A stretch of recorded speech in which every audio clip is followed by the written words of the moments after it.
Rinnoviamo oggi un'ulteriore fornitura di 2 milioni di mascherine e stiamo valutando dove riuscire ad ottenere ulteriori supporti per portare ordini di ulteriori 2 milioni. Di fronte a persone che in ospedale lavorano 18 ore al giorno e non mollano mai, vogliamo anche noi fare la nostra parte. Dalla sede regionale di Marghera della Protezione Civile, Fabio Franceschi rinnova, anzi raddoppia l'impegno di Grafica Veneta nella produzione di dispositivi anticontagio da coronavirus, annunciando la fabbricazione di un secondo lotto di 2 milioni di mascherine destinate alla distribuzione in Veneto e respingendo le polemiche sulla loro efficacia.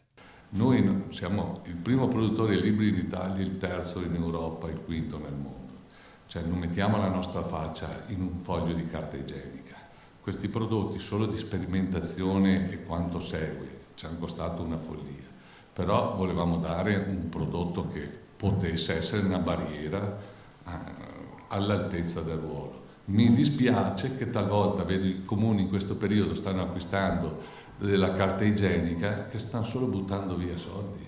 La mascherina prodotta a Trebaseleghe, sostiene Franceschi, è una barriera di protezione del 98% e pesa 200 grammi, quando la maggior parte di quelle in commercio ne pesa 60. La si potrebbe definire mascherina chirurgica, conclude. Le manca solo la certificazione, tanto che richieste di rifornimento sono arrivate da Spagna, Francia e Inghilterra, ma soprattutto dagli Stati Uniti, verso i quali partiranno diversi milioni di mascherine fabbricate in Veneto. È una mascherina che ha una barriera al 98%, quindi la si potrebbe tranquillamente dichiarare mascherina chirurgica di primo livello, però manca la certificazione.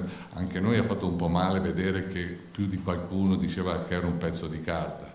Se il nostro è un pezzo di carta, il 97% dei prodotti che sono nei supermercati avete già capito che cos'è. Di loro ce ne hanno chiesti 500 milioni, però... No, aspetti, 500 milioni un editore e adesso